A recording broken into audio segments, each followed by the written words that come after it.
आज the John anchor book show में हम सवाल पूछेंगे कि क्या यीशु मुर्दों में से जी उठा था?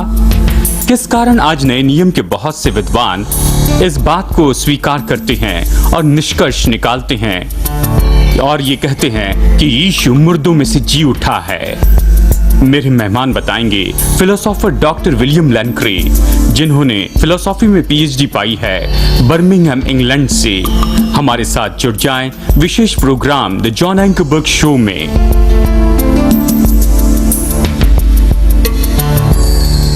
प्रोग्राम में स्वागत है। मैं हूं जॉन एंकर। हमारे साथ जुड़ने के लिए धन्यवाद।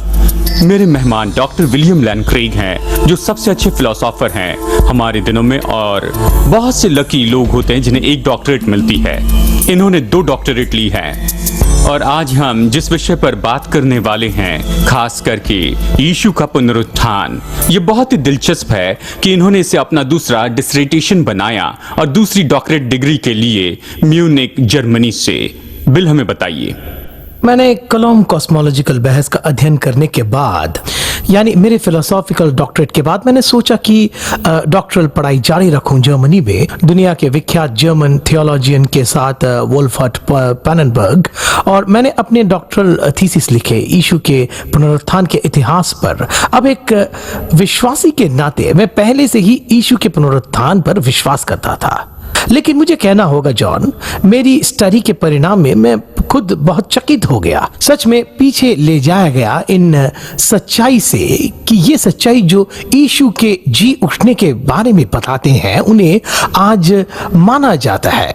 बहुत से नए नियम के इतिहासकार द्वारा, जिन्होंने ऐतिहासिक यीशु के बारे में खोज किए, और उसने मुझे चौंका दिया कि ये ऐसा निष्कर्ष नहीं है जो किसी सीमित विचार वाले विद्वान का इवेंजेलिकल विद्वान के लिए हो, लेकिन ये दर्शाते हैं नए नियम के विद्वानों में से ऐसे बहुत से विद्वान भी हैं जो नॉन इवेंजेलिकल सेमिनरी और यूनिवर्सिटी में पढ़ाते हैं, और गैर मसीही विद्वान भी, जैसे कि आज के यहूदी विद्वान। यानी ये बुनियादी सच्चाई जो यीशु के पुनरुत्थान के बारे में साबित करते हैं, वो तो मजबूती से स्थापित किए गए हैं, और नए नियम पर दोष लगाने वाले भी इसे मानते हैं। जी, और आपने कहा है कि ऐसे 4 ऐतिहासिक सत्य हैं जिसे कोई भी गंभीर इतिहासकार जो इस विषय पर खोज कर रहा है उसे ये देखना होगा, और इन 4 सच्चाई को अधिकांश दोष निकालने वाले विद्वानों ने स्वीकार किया है, चाहे ये कोई भी हो। ये 4 ऐतिहासिक सच्चाई क्या हैं? इन्हें आसानी से इन 4 शीर्षकों में विभाजित किया जा सकता है। नंबर 1 कि यीशु नासरी, जिसे सही तरह से उसके क्रूसीकरण के बाद में कब्र में दफनाया गया यहूदी सैनहेड्रिन के सदस्य द्वारा, जिसका नाम अरिमतिया या यूसुफ था। दूसरी बात है कि बाद में वो कब्र खाली पाई गई यीशु की महिला अनुयायियों द्वारा उसके क्रूसीकरण के बाद रविवार सुबह के समय। तीसरी बात तो ये है कि बहुत से लोगों ने और लोगों के समूहों ने अलग अलग परिस्थिति में अलग अलग जगह पर यीशु के प्रकट होने का अनुभव किया है, जो मरने के बाद जीवित था। और अंत में नंबर 4 की असली चेले अचानक ही और ईमानदारी से ये विश्वास करने लगे कि परमेश्वर ने यीशु को मुर्दों में से जिलाया है, जबकि इनके पास इसके विरुद्ध में पहले से बहुत बातें थी। जी, पहले के बारे में बताइए। यीशु को आदर से दफनाना। यीशु का दफनाया जाना इतना महत्वपूर्ण है क्योंकि यदि यीशु के कब्र की जगह यरूशलेम में जानी जाती है यहूदी और मसीही लोगों के लिए समान रूप में, तो यह असंभव है कि यह चलन शुरू हो जो यीशु के पुनरुत्थान पर आधारित था। यह यरूशलेम में उस कब्र के सामने नहीं होता जिसमें उसकी देह रखी हुई हो। यानी यीशु का दफनाया जाना बहुत महत्वपूर्ण कदम था इस खाली कब्र के संबंध में। और बहुत से विद्वान मानते हैं कि यीशु का दफनाया जाना तो सच में ऐतिहासिक है। सबसे पहले ये तो शुरू के व्यक्तिगत स्रोतों में परखे गए ये सबसे महत्वपूर्ण क्राइटेरिया है जिसे इतिहासकार उपयोग करते हैं किसी भी घटना के ऐतिहासिक होने को परखने के लिए। यदि कोई घटना शुरू के स्रोतों से जुड़ी हुई है तो ये मनगढ़ंत कहानी होने की संभावना कम होती है, लेकिन सच में इस सच्चाई को दिखाता है। और यीशु के दफनाने की केस में हमारे पास बहुत से शुरू के स्रोत है इस सच्चाई के लिए कि यीशु को कब्र में दफनाया गया। पहले तो प्री मार्कन पैशन स्टोरी है, इसका अर्थ है यीशु के जीवन के आखिरी हफ्ते की कहानी जिसका उपयोग मरकुस अपना सुसमाचार लिखने के लिए करता है। ये नए नियम के पीछे सबसे शुरू का स्रोत है और शायद ये यीशु की मृत्यु के 10 साल के भीतर लिखा गया है आंखों देखे गवाहों द्वारा। और दूसरा शुरू का स्रोत तो वो परंपरा होगी जो पौलुस बताता है ग्रीस के कुरिन्थियों के चर्च के लिखी अपनी पहली पत्री में। यहाँ पौलुस ये फॉर्मूला बताता है जो उसने खुद पाया और फिर कुरिन्थियों को दिया, और वो फॉर्मूला कहता है कि मसीह हमारे पापों के लिए मर गया पवित्र शास्त्र के अनुसार और गाड़ा गया और पवित्र शास्त्र के अनुसार तीसरे दिन जी भी उठा और कैफा को तब 12 को दिखाई दिया।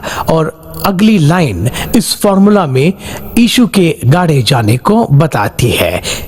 ये फॉर्मूला जो पौलुस ने बताया ये यीशु के क्रूसीकरण के बाद पहले साल में बताया गया है। इस तरह हम निश्चित होते हैं यीशु के गाड़े जाने के बारे में। ये तो शुरू के 2 स्रोतों में है जो नए नियम में है, इसमें दूसरे स्रोतों के बारे में नहीं बताया है। तो हमारे पास बहुत अच्छी वजह है कि विश्वास करें कि यीशु को कब्र में गाड़ा गया था जैसे प्री मार्कन पैशन स्टोरी हमें बताती है। जी चलिए रुककर मैं आपसे पूछता हूं कि हमारे बहुत से दर्शक ये दिलचस्प बात पाएंगे कि हमारे बहुत से सुसमाचार लेखकों ने स्रोत का उपयोग किया है, लेकिन लूका सच में ऐसे कहता है अपनी शुरुआत में ही कि उसने इसे सब लिखने के पहले सारी बातों को जांचा, उसने सारी जानकारी को एक साथ लाया जैसे बच्चा परीक्षा में लिखता है, और उसने दूसरे स्रोतों का उपयोग किया जिसे वो भरोसेमंद समझता है। लूका की केस में ये आंखों देखे गवाह थे। मरकुस इसे एक साथ रखता है और विद्वान बता सकते हैं कि ये जानकारी एक निरंतर बहाव है। ये सच है। और मरकुस ये शुरू के स्रोत का उपयोग करता है। विद्वान इसके बारे में देख सकते हैं। आप क्या कहेंगे? जी हाँ, ये बिल्कुल सही है। अब दूसरा कारण कि सोचे कि गाड़े जाने की कहानी सही ही है, ये तो एम्बैरेसमेंट का क्राइटेरिया।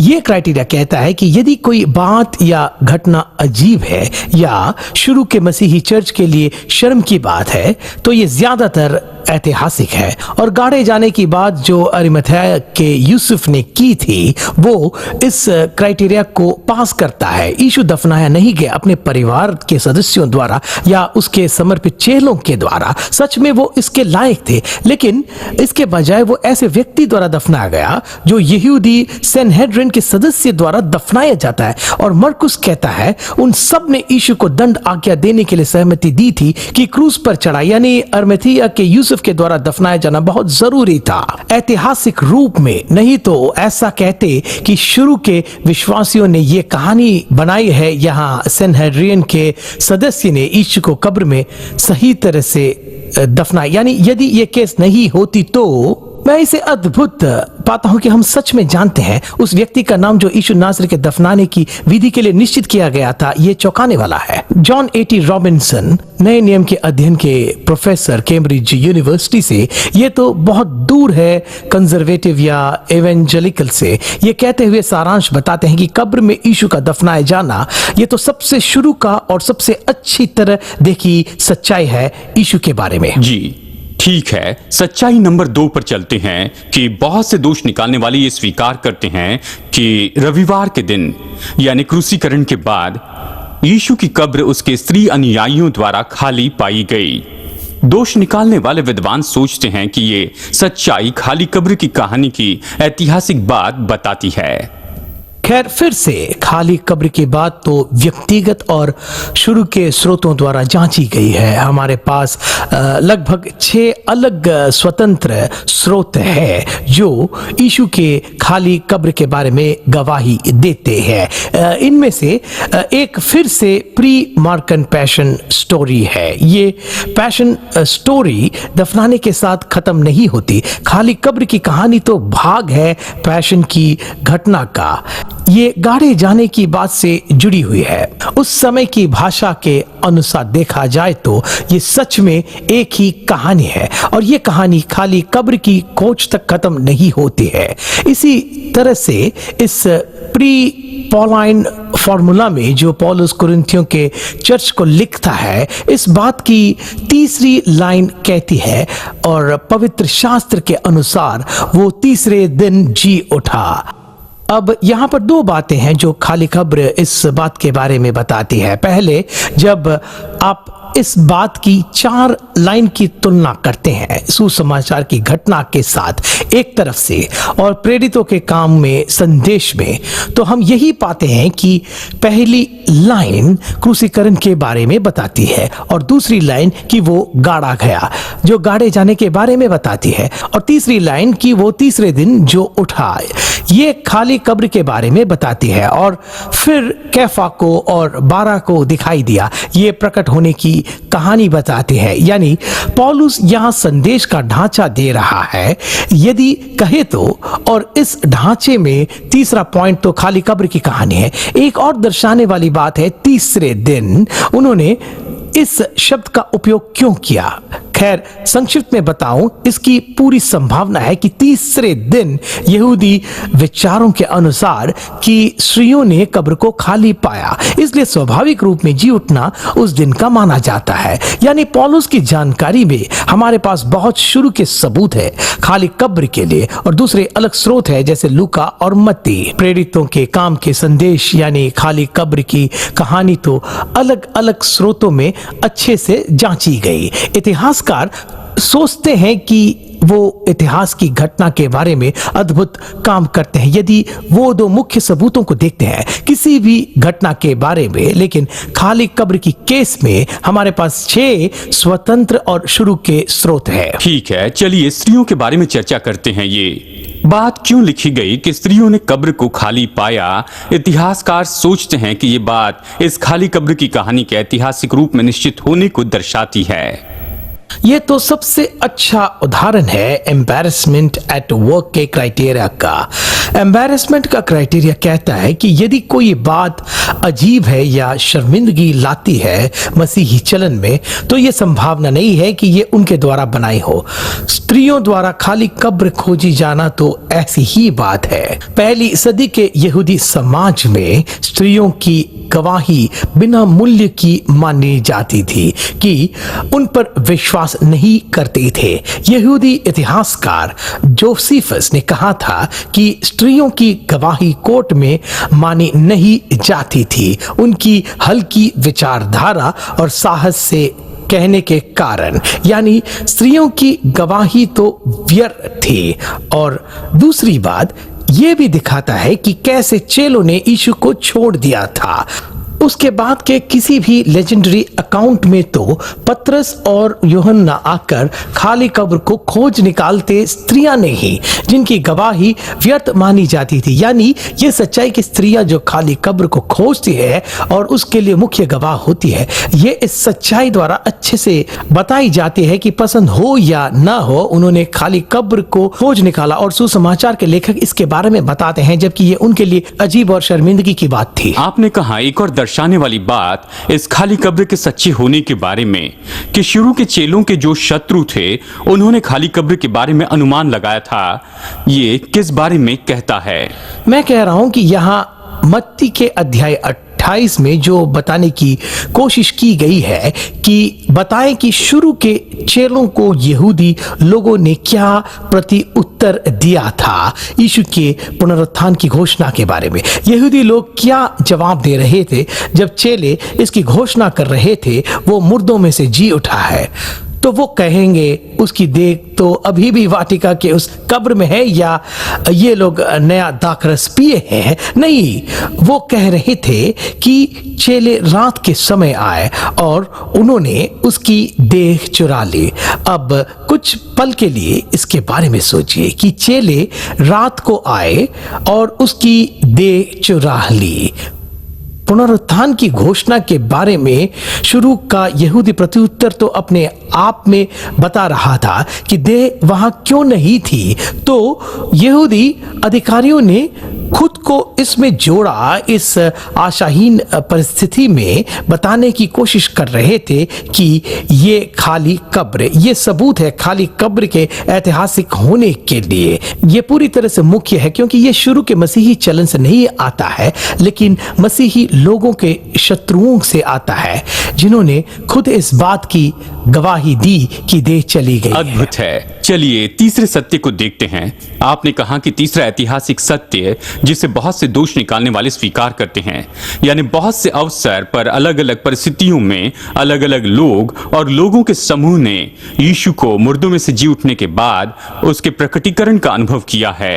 ये तो अद्भुत है कि दोष निकालने वाले सच्चाई को मानते हैं। और ये ऐसी सच्चाई है जॉन, जो मैं सोचता हूं कि दोष निकालने वाले इतिहासकार इसे 100% मानते हैं। मुझे कोई याद नहीं जो इनकार करे। यानी यीशु को जीवित देखने के बारे में इसके लिए एक कारण है कि पौलुस बहुत से आंखों देखे गवाहों की सूची देता है।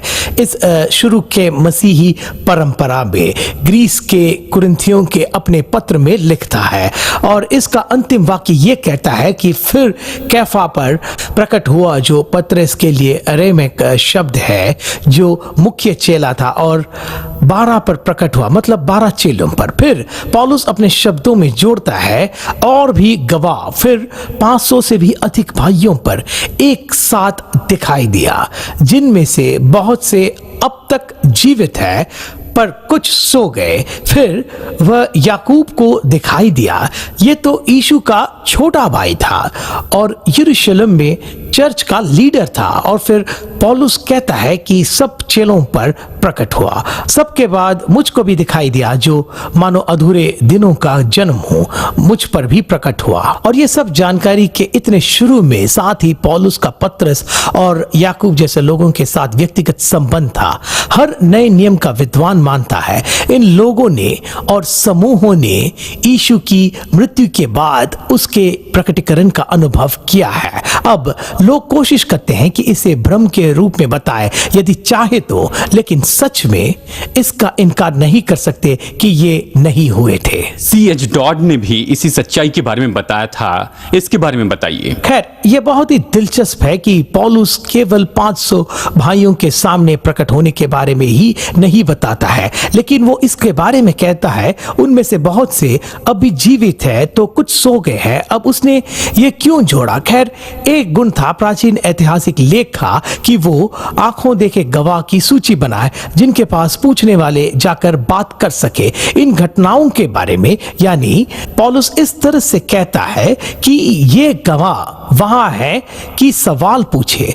पौलुस जानता था कि ये गवाह अब भी जीवित है और हम कह सकते हैं कि ये केवल उसके भाग से देखना ही नहीं, क्योंकि वो जानता था कि कुछ मर गए और वो ये बताता है, लेकिन दूसरे अभी भी जीवित थे और उनसे पूछ सकते थे, कोई भी पूछ सकता था कि उन्होंने क्या देखा है। बिल, हमें बताइए कि यीशु के छोटे भाई याकूब के बारे में वो इतना महत्वपूर्ण विद्वान क्यों था कि उसका नाम इस सूची में है? ये तो बहुत अद्भुत है जॉन कि इस बड़ी सूची में याकूब का नाम, जो यीशु का छोटा भाई था, ये बहुत अद्भुत है क्योंकि न तो याकूब और न यीशु के दूसरे छोटे भाई उसके जीवन काल में उस पर विश्वास नहीं करते थे।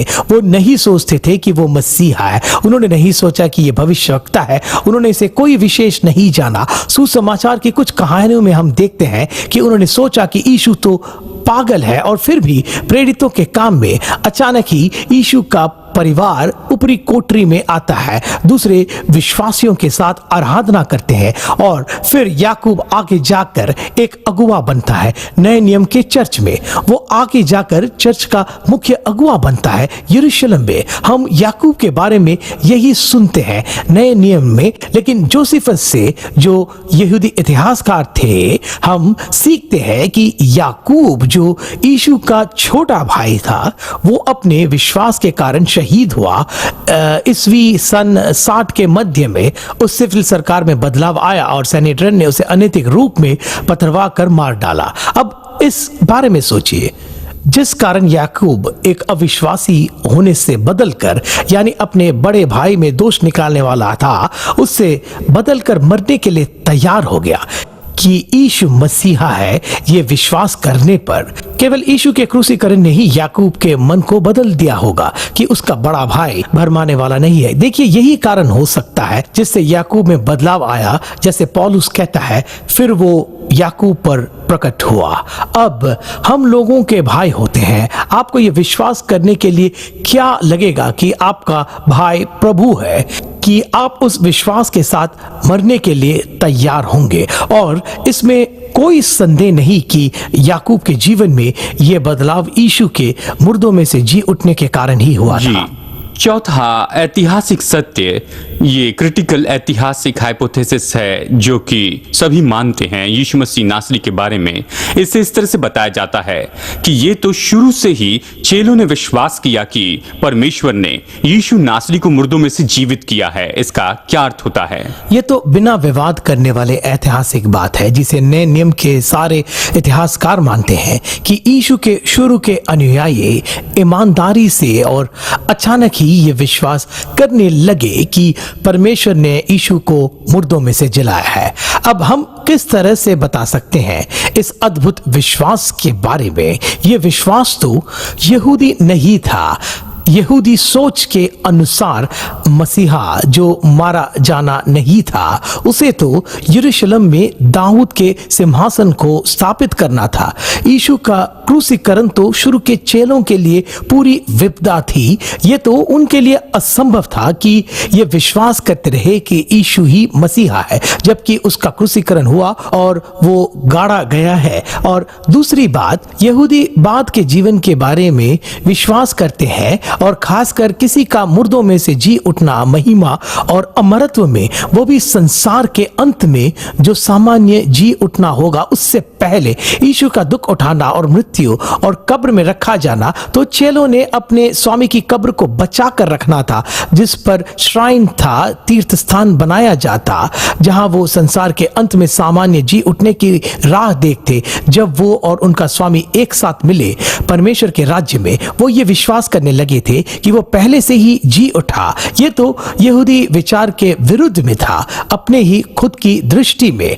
और फिर भी इस पर बहस नहीं हो सकती है कि ये शुरू के चेले या विश्वास करने लगे कि परमेश्वर ने यीशु को मुर्दों में से जीवित किया है। इसके पहले बताए सभी विचारों के बावजूद मुझे ये ऐसे दिखता है कि सबसे अच्छा विवरण कि चेलों में इस तरह से अद्भुत रूप में बदलाव आए वो यही है कि उन्होंने विश्वास किया कि परमेश्वर ने यीशु को जिलाया है, और इस कारण यह विश्वास करना संभव होता कि यीशु ही मसीहा था। और उन्होंने यीशु के जी उठने को देखा जो पहले हुआ है, हमारे सामान्य जी उठने से पहले, जो कि संसार के अंत में होगा। यानी हमने चार सत्य को देखा जिसे सामान्य रूप में माना जाता है आज के ऐतिहासिक समाज के द्वारा। केवल एक ही सवाल है कि इसे सबसे अच्छी तरह से कैसे बता सकते हैं। पूरे इतिहास में दोष निकालने वाले विद्वानों ने बहुत से हाइपोथेसिस बनाए हैं, जैसे चेलों ने देह चुरा ली है या यीशु सच में मरा नहीं था, और ये सब पूरे संसार में इनकार की गई है महान विद्वानों के द्वारा। सच ये है कि कोई भी स्वाभाविक विवरण नहीं है इन सच्चाई के। इसलिए मैं सोचता हूं कि विश्वासी अपने अधिकार में बहुत अच्छी जगह पर है, ये विश्वास करते हुए कि परमेश्वर ने यीशु को मुर्दों में से जिलाया, और इसलिए यीशु वही है जो उसने होने का दावा किया है। यीशु का क्रूसीकरण निश्चित किया गया था। उस पर दोष लगाने वाले निंदा कह रहे थे कि वो मसीहा है। परमेश्वर का पुत्र मनुष्य का पुत्र है। यदि इस मनुष्य को परमेश्वर ने मुर्दों में से जीवित किया है, तो परमेश्वर ने सबके सामने और असमानता में जिन लोगों ने निंदा की है उनको सही बताया है, जिसके लिए उसे क्रूस पर चढ़ाया गया है। यानी यीशु का जी उठना परमेश्वर का अलौकिक काम था। ये दर्शाता है कि यीशु सच में कौन है। अब दोस्तों, आपने ये बहुत ही अद्भुत जानकारी को सुना है। यदि बुद्धिमत्ता से आप ये निर्णय लेते हैं कि यीशु ने परमेश्वर का पुत्र होने का दावा किया है, मसीहा होने का दावा किया, मनुष्य का पुत्र होने के लिए कहा, सबूत तो उसका पुनरुत्थान था, ये तो सच में हुआ, तो फिर आप यीशु के साथ क्या करेंगे? यीशु ने आपके पापों के लिए दाम चुकाया। यदि आप उस पर विश्वास रखते हैं, उसके पास आते हैं, तो वो आपका जीवन बदल देगा। वो आपके जीवन में आकर आपको बचाएगा। मैं सलाह देता हूं कि इसे गंभीरता से ले, जो कुछ भी आपने इस प्रोग्राम में सुना है, और फिर आप प्रभु के पास में आए और उससे कहे कि वो आपका उद्धारक और आपका प्रभु हो जाए। डॉक्टर क्रेग, मैं आपका धन्यवाद करता हूं कि आप यहां पर आए, हमारे साथ में ये प्रोग्राम किए। मैंने इसका आनंद उठाया है। और दोस्तों, यदि आप और जानना चाहते हैं कि ये सब जानकारी कैसे पाएं, तो बने रहिए, हम आपको बताएंगे।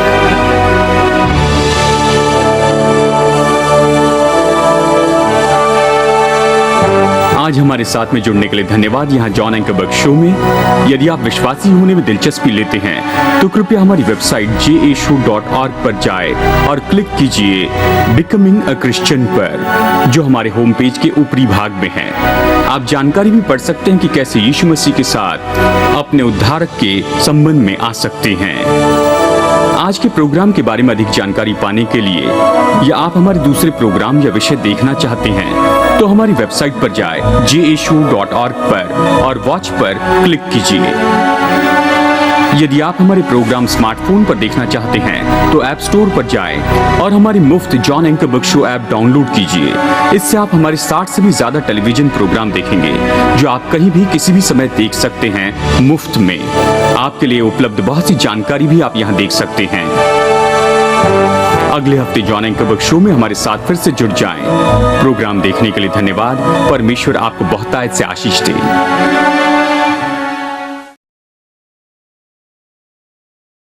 दूसरा पॉइंट यानी जो शुरू के लेख है, मैं सोचता था कि ये विचार की यीशु मुर्दों में से जी उठा तो मन घड़त है, काल्पनिक है, जो उसके जीवन के बहुत दशक बाद शुरू हुआ। लेकिन मैंने देखा कि उसके पुनरुत्थान के लिए हमारे पास शुरू के ऐतिहासिक सबूत है, और ये हमेशा चार सुसमाचार ही नहीं है, लेकिन उसके पहले भी हमारे पास एक क्रीड रखी गई है जो शुरू के विश्वासी कहते थे, और ये क्रीड प्रेरित पौलुस ने हमारे लिए रखी है। पहला कुरिन्थियों 15:3 से आगे। और ये क्या कहता है? ये कहता है कि यीशु मरा क्यों?